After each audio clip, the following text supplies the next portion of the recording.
This is Daily Blast Live. We're talking about what you're talking about. Get real. No. Y'all, This just is stop. a sham. It's finally here. Drum roll. Welcome to DBL. Happy Tuesday. Big Jeff is back in the house. Yes. Welcome back. Tell us all about your birthday weekend in the Shy. It was great. It was wonderful. Summertime Shy. Did you eat your way through the city? I did. Yeah, he sent photos. I sadly did. I have a bunch of pictures from me in Chicago. I went back for my niece's graduation, but selfishly took advantage of that. But I saw my family. It was wonderful. Went fishing with the grandkids. You know, I took my dad. We went out fishing. Hit Portillo's, of course. That was our last stop before the airport. My birthday was over the weekend on Monday, and so celebrated. Wait. Does that candle say 5? But they put 4 other candles in there, so it equals 45. We combined candles. Yeah, That last picture was the best of the kids overlooking the lake. Wow. Yeah, I took that one, so we went fishing with my dad. So took advantage of all that, did all the stuff with the family, and like I said, it was my niece's graduation, so a lot of people were there. Some old friends came by and stuff, so I loved it. It was great to be home. Can I just say it's nice to have There's these nothing- conversations again? Yeah, it took so many of these conversations away. We were talking about it outside. Yeah, it's a big deal, and I should be noted, man. Congratulations. Yeah, it was a great trip, Yeah. so thank you. Everyone's like, I didn't even know you were gone. Well, I was, know. and I'm We back. noticed. All right, let's get to it, guys. Prince Harry isn't holding back any punches as he takes the stand in England. So Harry is suing a newspaper group, saying the journalists use unethical methods to get information. Harry claims he and his mother's phones were hacked by the press. He also says the media played a destructive role throughout his childhood, talking about a specific story that he was fathered by a military officer. Remember that story? Harry's testimony today is historic because he is the most senior member of the royal family to be cross-examined since 1890. So is this a huge story, Steph? I mean, I think it's a story that's really needed, let's be honest, Yes, for because sure. we all know not just the British press, which are notorious, but also the American press too, can be horrific. And I find it shocking that we can allow so many lies or stories that have come from undisclosed hidden sources, which are things like hacking of phones, private conversations that I had. It happened to his dad as well, King Charles. Very unfortunate story there. Yeah. So I think it's very, very important that he gets to say his piece. We hear his story, and I do think they should be prosecuted. Absolutely. Yes, I mean, we're talking about things that can be used for blackmail. I mean, this is, and just, we've seen it, if you want to take it to this side of the pond, what happened to a lot of our young stars in the early 2000s. Now there's documentaries about them where we all lament, like, look what they did. Look what they did. Look what we did. Look what happened to Anna Nicole Smith and all these people that were just hounded and made fun of and put on a pedestal, and then we enjoyed watching them fall down and crawl back. These are human beings, and we see the long-term effect in the fact that they're documentaries because they're no longer here, and they should be. I just think the Diana thing is like the kickoff to it all, but it was so long ago. I mean, yeah, this is a tale of all this time, isn't it? This is How gone many for stories, so many right. generations. It's not just Diana, but I mean, that's a prime example of why he is so traumatized. He's lost his mother to the paparazzi. His father's life has been scrutinized. His life has been completely ruined. He's had to leave the country he's from. His wife has been humiliated. I mean, there's so much it goes. The list is endless, isn't it? The list is literally and it's gotten endless. too far. It's going to come, hopefully, to an end at some point. But Drew Barrymore is also taking aim at the tabloids. She says they twisted her words from a recent interview about her strained relationship with her mother. Let's take a listen. To all you tabloids out there, you have been with my life since I was 13 years old. I have never said that I wish my mother was dead. How dare you put those words in my mouth? I have been vulnerable and tried to figure out a very difficult, painful relationship while admitting it is difficult to do while a parent is alive. And that for those of us who have to figure that out in real time, cannot wait, as in they cannot wait for the time, not that the parent is dead. So isn't that kind of what we do now in society, Erica, is twist people's words to sell a different story? Well, it's clickbait, obviously, and the reason why that phrase works, one, obviously it's quite sensational, but also Janine McCurdy has a book that I'm glad my mother's dead. I think it's Jeanette McCurdy. Jeanette, sorry. So I think they were attempting to utilize that because that was such a huge... So interesting. Yeah, I mean, it makes... in the worst ways of human nature, it makes a lot of sense. Yeah. But also, we forget that Drew Barrymore, although she's been a part of pop culture since she was a child, is a person, and her mother still walks this earth, and it seems like she wants to find a path of reconciliation, or at least to coexist in some way to make their relationship better than it's been historically. And I give a lot of credit, especially when a child is an adult and they want to find a way to come together with a parent that they may have been estranged from, or on the other side with the parents, because ultimately it's never too late for a path to reconciliation if that's in both of your hearts and minds to do so. So I can understand her frustration, because here she is trying to do something healthy, and very unhealthy external factors are penetrating that growth. That's the saddest part about it, Eric, because I think there's an interesting conversation to be had that a lot of people can take something from. It's like, hey, you know, I don't know what's going on with me and my father. We've been estranged for 10, 20 years. I want to fix that. That's a nuanced, interesting conversation that relates to a lot of people. But Steph, it seems like instead people are just like, Drew Barrymore wants her mom dead. Like, it's such a simplistic. And just think as well, so obviously Drew is obviously biologically younger than her mother, so the generational gap there obviously is different. So what her mum will see and read in the newspapers is more factual and truthful to her.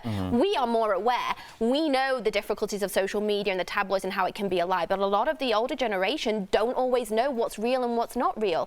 And so can you imagine, after her whole life with her mother has been very, very difficult, and she's finally in a place where, you know, they're possibly in conversation again. I know that Drew Barrymore financially supports her mother. There is that relationship too. And then imagine the mum saying, hey, what's all this? Are you... The problems behind closed doors that's going to cause, and the damage can be, you know, it's awful, because she's trying so hard and she's in such a public forum, and then people are putting out that's one of the worst things you can possibly ever say. Never mind about anyone, never mind your parents. Right. I mean, it's traumatic. It's just so disconnected how people conversate on social media or try to get that clickbait as opposed to reality, when everyone could relate to the story. Absolutely. Nobody's family's perfect. Everyone has someone that's estranged that you're like, hey, I'm getting older. I want you to see my kids. I just was home, you know, like we just had this conversation. We want you to come back into our lives. And your family like, hey, good for you. Let's do that. Let's put that together. But then if you do that on social media, everyone tries to knock it down and tear that apart. Right. You know, it's like the opposite world. Well, because there's so much projection that happens, especially on social media, because people are performing so many different versions of who they want other people to believe that they are. And then there's a disconnect because there isn't this authenticity that we have now normalized. So I never think about it when I get hate or backlash on social media. Like, most of the time my first thought is like, man, like, I remember when I was in that place. Like, it really sucked to be there. Like, I remember that toxicity. I remember that feeling, because I'm like, you can, when you have a 360 view, you can understand how everybody is kind of thinking. When you're dealing with the 180, it's always going to be very black and white, and a lot of it is gray. I love it. I love it. Coming up on DBL, it's a bizarre story gaining a lot of attention thanks to a new Netflix docuseries. What's the real age of a Ukrainian orphan after her adoption went horribly wrong? Super interesting. And Apple unveils a new reality headset that mixes the real world with the digital world. That's a long tease, and it's next. DBL. This show is amazing. There's a lot going on down here. I would have been part of the Mile High Club. So on point. But I'm gonna have a conversation about what's happening now.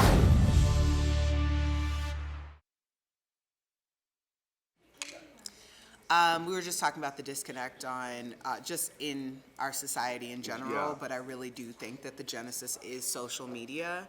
And a big part of that is, I mean, Jeff, you know, you're the most successful in terms of social media on this show. So right, because I was on a reality show a long time ago, right? So I kind of went through those ups and downs, your bumps and bruises. What was the craziest article you ever read about yourself, or headline?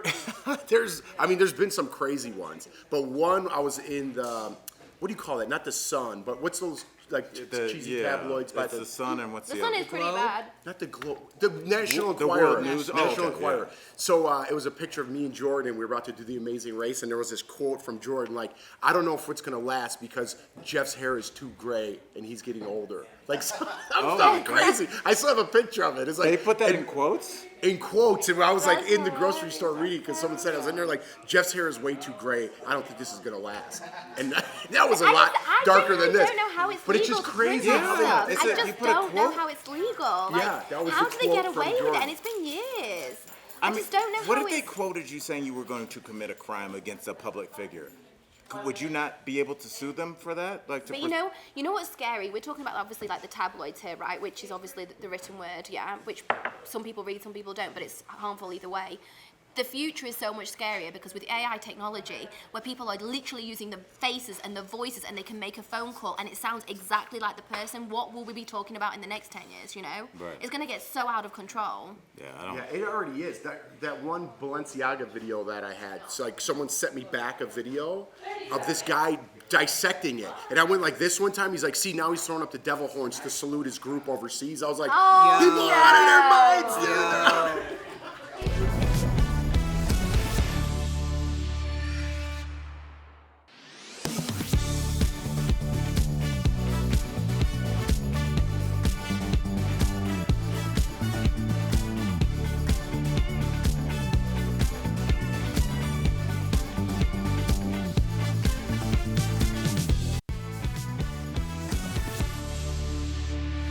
Welcome back to DBL. The future is finally here. Apple just announced its mixed reality headset that says it'll change how users interact with technology. So each user and the world around them, or yeah, that's good. The Vision Pro will be Apple's first major new product since the Apple Watch was released back in 2014, and it'll go for $3,500 when it's available to the public at the beginning of early next year. So this is how the headset looks when you interact with others in the room. It's like wearing a pair of high-tech ski goggles, right? The headsets will allow you to see the world around you with your apps immersed in it, and you can look around and gesture just to navigate, huh?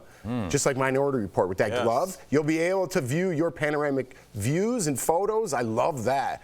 Play video games, interact in video conferences, learn new things in 3D, and view different windows in front of you, just like on your computer, except you're in the world. Yeah, you know, the $3,500 price point isn't as shocking to me as it seems to be to a lot of other people, simply because I feel like that's what half the price of our phones your iPhone, anyway. for sure. And you're getting, you know, a lot more. It's more technologically advanced.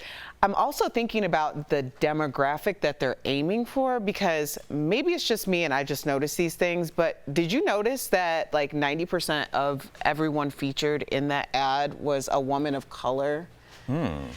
I'm wondering if it has to do, like, if they're actually targeting women in tech or STEM and women, because it's been such a rising industry. Right. If there's something to that as well, because obviously marketing is marketing for a reason, but I can't think of the last time I've seen something like that. I'm going to go halfway with you on that, and Steph, I want to get your opinion on this.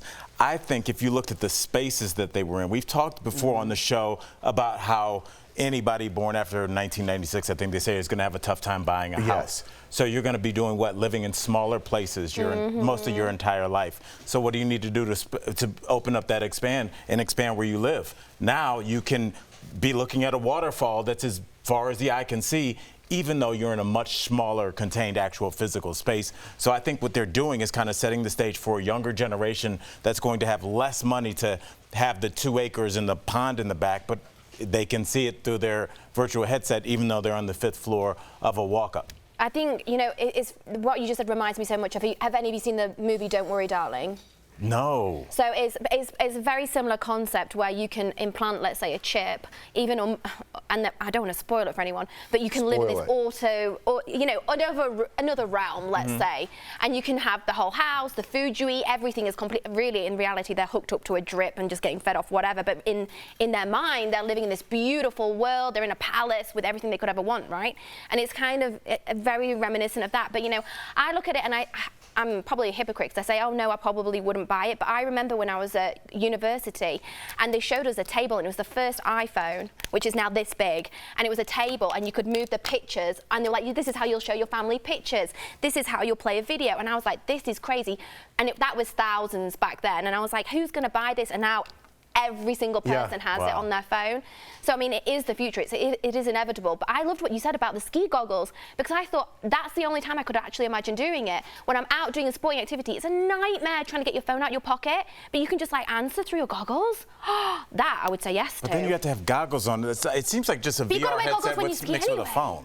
I'm like, don't do a yard sale, because that's going to be real sad if it breaks. Man, oh man, the future is here. We'll be right back.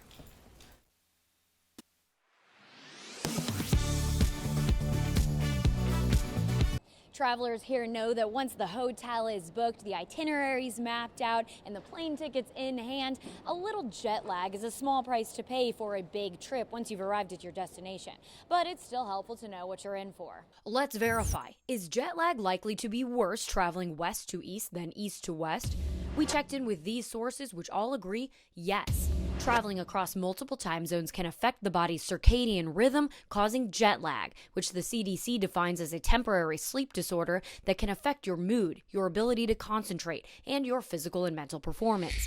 Researchers from the University of Maryland found people traveling 9 time zones east need nearly 2 weeks to feel better and recover from jet lag, but people traveling the same distance west needed less than 8 days. However, they also found fewer time zones crossed meant a smaller impact. Traveling between the East Coast and the West Coast of the U.S., for example, takes about 4 days of adjustment either way, though it's still a bit easier traveling west. This 2010 article by Rush University scientists explains why.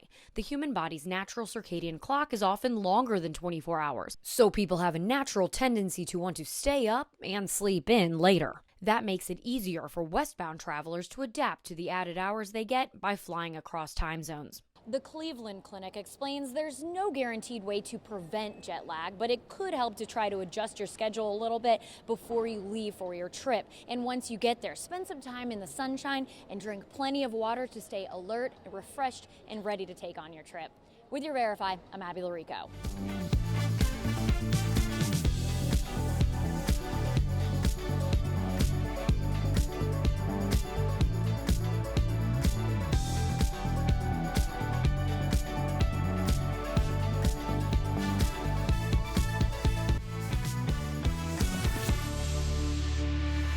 Welcome back. Of all the strange adoption stories out there, very few are as unbelievable as the case of Natalia Grace. Earlier, we spoke with legal expert Beth Karas about the new show from ID. Take a look. You may remember the unusual story of Natalia Grace, a Ukrainian orphan with severe dwarfism adopted by the Barnett family in Indiana, then allegedly abandoned years later. Then out of nowhere, we got a phone call from an adoption agency in Florida. They had reached out to us and they said, hey, we've got the perfect child for you. Here's all we're gonna give you. Here's 2 pictures. Here's a Ukrainian language birth certificate. And here's 1 doctor visit from 2 years before. You have 24 hours to tell us whether or not you want to adopt her. We went and signed paperwork, and the next thing you know, Natalia was ours. They began to suspect things were not what they seemed with Natalia. Now we're very concerned and very worried. Is Natalia 6? Is she older? We would find knives under her bed. There was a moment when I woke up in the middle of the night and Natalia was standing over my bed with a knife in her hand. She began to attempt to harm my sons in a very serious manner. I'm going to kill you, you're gonna die. She was re-aged as a 22-year-old and given an apartment. She was then taken in by another family nearby a year later. Prosecutors allege that in July of 2013, the Barnetts left their daughter in the Lafayette apartment, then moved to Canada. For years, her story was scrutinized. A 6 or 7-year-old child living in an apartment alone for a year? That's just not believable to me. Are you a 33-year-old scam artist? No. But what if that is not the full story? A woman who claims to be Natalia Barnett's biological birth mother has come forward to say that she is a child. What if this adult, pretending to be a child, was actually a child the entire time? Will we ever learn the truth of what happened? Only time will tell. Wow, joining us now to talk all about the curious case of Natalia Grace, please welcome to the show veteran legal expert Beth Karas. Yeah. Hi, everyone. Thanks for having me. Thank you for being here. So let's just go to the start. How did Natalia come into the Barnett family's lives? She had been adopted by a family in New Hampshire about 2 years earlier in 2008 when she was supposedly 4 years old and unloaded. They didn't want her after about a year, it appears. They were trying to pass her off, almost sell her to another little family, little people family a couple of times. And when that was unsuccessful, they dropped her off at an adoption agency in Florida. Now, they were from New Hampshire. And that's when the Barnetts got the call that they had 24 hours to come and get this little girl, or else she was going to be turned over to foster care. And that was in 2010, so they thought they were adopting a 6-year-old. So when did the Barnett family begin to suspect that maybe she was much older? Almost immediately. There were signs almost immediately when Christine, the mother, gave her a bath. They were still in Florida, hadn't gotten back to Indiana yet. And she noticed that Natalia was very mature sexually. She had pubic hair. And they thought, well, she's 6 years old, so what's going on here? Were they off by a few years or more than a few years in her age? Now, the answer to Natalia's age is still, I can't believe this, still a mystery. In actuality, how old was Natalia while this was going on? Well, we don't know for sure. Right. If you believe her Ukrainian birth certificate, she was actually 8 years old when she was re-aged to 22 and left on her own in an apartment that was not modified for someone with a disability. Oh, She's my a little gosh. person. This was a hall, counters and bathtub and sinks, and wasn't modified for her. But yet she was 8 years old. The 8-year-old can live on their own. Wow, Beth, this case is absolutely crazy. Thank you for sharing your expert analysis. Again, this case is really something you have to see to believe. DBL Nation, check out The Curious Case of Natalia Grace. The entire series is available now on Max. We'll be right back.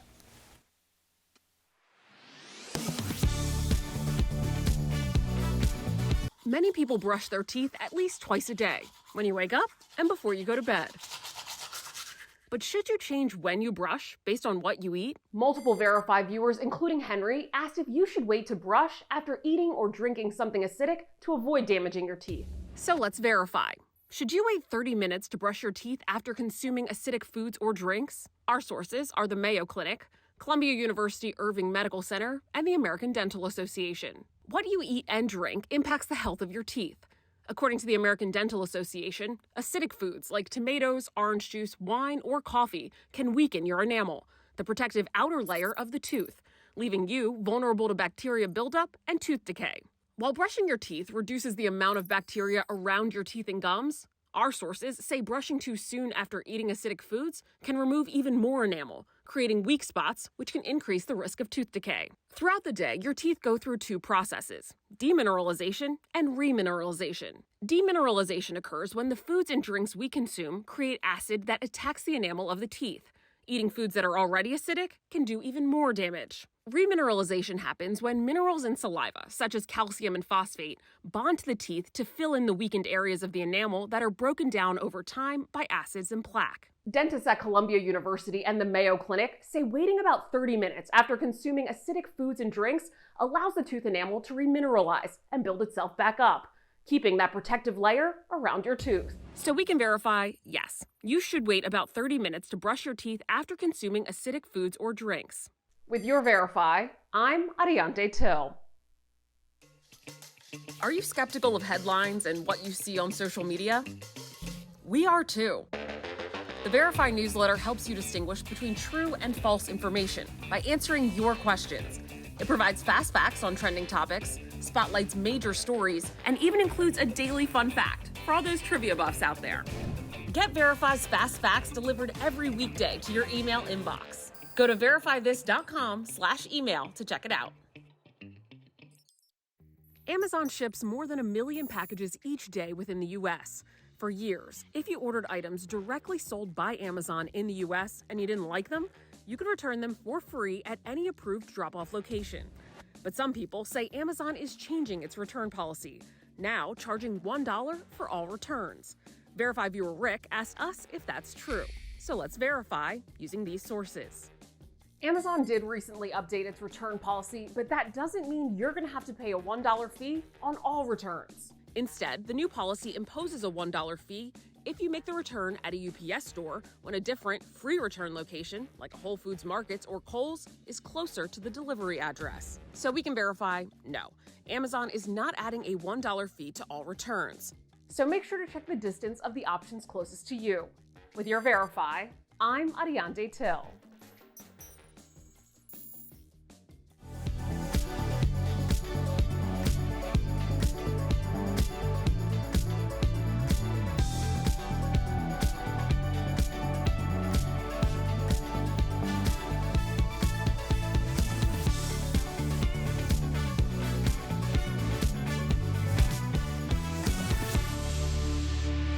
Welcome back. We've got some great products from our friends at Side Deal. Check them out. Steph, what do you have for us today? Hi Tori and hey DBL Nation. I am so excited to show off the deals today. As usual, they're fabulous. Get ready to get shopping. Check this out. We've got the JVC Gummy True Wireless earbuds. Now, JVC is a leader in high quality sound equipment, and we are proud to be close partners so that we get fantastic deals, which means you get a big discount. Normally these are $40, but we've got this for $10, so that's saving 75%. I would match them to my outfit. Our next product today is the Heim Vision Sunrise Alarm Clock Wake Up Light.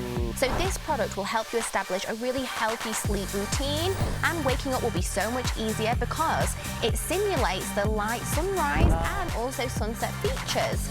So normally this is $60, right, but we've got it for just $19.99, so that's saving you guys 67%. That's the way to wake up. So up next today, we've got the Modern Threads 12-piece 100% cotton Oxford Jacquard towel set. This set is made of 100% plush cotton, which means it's super soft, it's absorbent, and it's durable. So normally this is $136. Towels are so pricey. I know, but guess what, Tori? We've got them for $29.99, so that's saving 70%. Wipe up the savings with those towels. Yes. Now, our last product today is the 2-pack Boogie Board Versatiles Memo Board. What?